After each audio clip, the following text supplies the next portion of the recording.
Hi friends, welcome to our channel.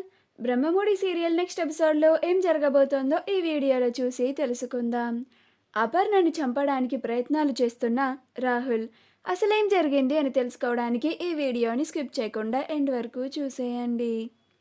రాహుల్ని పోలీసులు నిర్దోషి అని ఇంటికి తీసుకొని వచ్చి వదిలిపెట్టి వెళ్తారు. అప్పుడు రుద్రాని తాను రాహుల్ని విడిపించమని అందరినీ కోరినప్పుడు ఎవ్వరూ సహాయం చేయలేదని, ఒక్కళ్ళు కూడా తనకి సపోర్ట్ చేయలేదు అని ఆ కోపం అంతా, ఆ ఉక్రోషం అంతా ఇప్పుడు రాహుల్ ఇంటికి వచ్చిన తర్వాత ఒక్కొక్కరిగా అందరినీ చాలా నీచంగా దూషిస్తూ ఉంటుంది. అప్పుడు కావ్య, ఏంటండి మీరు ఏమనుకుంటున్నారు అసలు మీ గురించి? నన్ను తిట్టారు, మా ఆయన్ని తిట్టారు, మా అత్తని తిట్టారు, ఈ ఇంటికి పెద్దలైన అమ్మమ్మ తాతయ్య గారులను కూడా తిట్టారు. అసలు మీరు ఈ ఇంటికి నిజమైన ఆడపడుచు అని అనుకుంటున్నారా ఏంటి అని అంటుంది. అప్పుడు రుద్రాని ఏం మాట్లాడకుండా మౌనంగా ఉంటుంది. అప్పుడు కావ్య, ఇప్పుడు మీ కొడుకు నిర్దోషిగా బయటికి వచ్చాడు అని బాగా ఆనందపడుతున్నారే, మీ కొడుకు బయటికి వచ్చినంత మాత్రాన మీ కొడుకు ఆ తప్పు చేయలేదు అని నిజం కాదు అని అంటుంది. రాత్రికి రాత్రి మీ కొడుకు నిర్దోషిగా ఎలా విడుదలయ్యాడో, అసలు ఏం చేసి విడుదలయ్యాడో మొత్తం ఒక్కొక్కటిగా నిజాలన్నీ బయటికి తీస్తాను. అప్పుడు కానీ మీ కొడుకు బాగోతం ఏంటో అప్పుడు మీకు తెలియదు అని అంటుంది. అప్పుడు రుద్రాని మౌనంగా ఉంటుంది. అప్పుడు కావ్య, అసలు మీరు మీ కొడుకుని తీసుకొని ఈ ఇంట్లో నుంచి వెళ్ళిపోండి అని అంటుంది. అప్పుడు రాజ్, ఇంకా చాలా ఆపు కళావతి అని అంటాడు. అప్పుడు కావ్య, ఏంటండి ఆపేది? అసలు ఇలాంటి వ్యక్తి ఈ ఇంట్లో ఉంటే ఈ ఇంట్లో ఉన్న ఒక్కళ్ళకు కూడా మనశ్శాంతి లేకుండా చేస్తుంది. పైగా మనలో మనకి గొడవలు పెట్టి ఆవిడ పైశాచిక ఆనందాన్ని పొందుతుంది అని అంటుంది. అప్పుడు రాజ్, ఇంకొక మాట మా అత్తని అంటే మాత్రం నిన్ను ఊరుకోను కళావతి అని అంటాడు. అప్పుడు కావ్య, అది కాదండి అని అంటుంది. అప్పుడు రాజ్, నేను నీకు ముందే చెప్పాను కళావతి, ఏది ఏమైనా కానీ ఇది ఉమ్మడి కుటుంబంలానే ఉండాలి. ఈ ఇంట్లో ఒక్కరు కూడా వేరు కాకూడదు. అది తాతయ్య నిర్ణయం.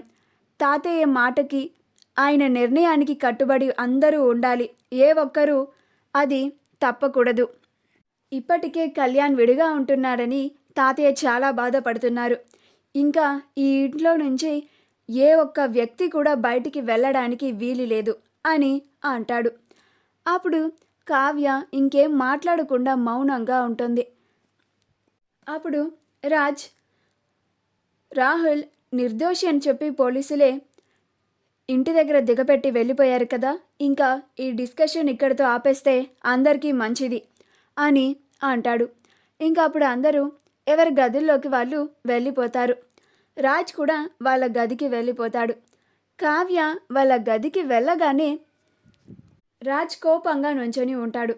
అప్పుడు కావ్య, ప్రిపేర్ అయిపోయారా అండి, ఇంకా స్టార్ట్ చేయండి అని అంటుంది.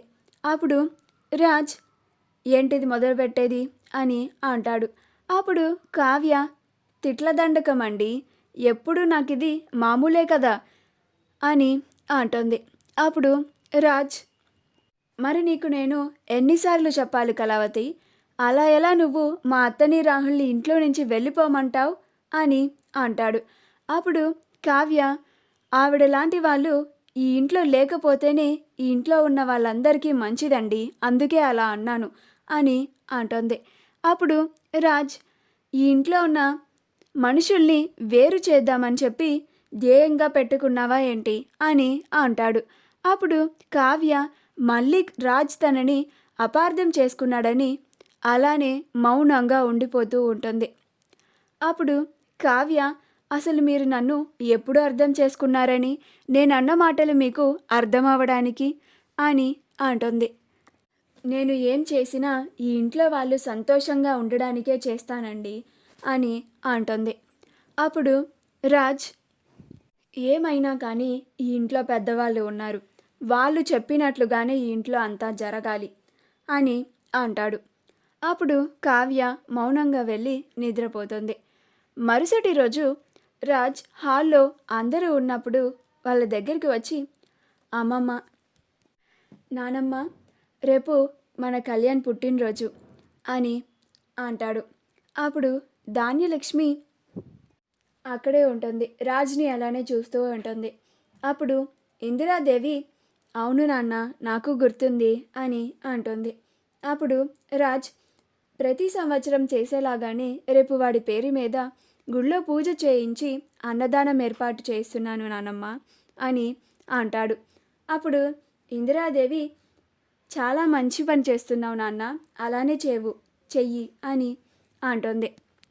అప్పుడు రాజ్, రేపు మనందరం గుడికి వెళ్ళి కళ్యాణ్ పేరు మీద పూజ చేయించి అన్నదాన కార్యక్రమం చేయిద్దాం అని అంటాడు.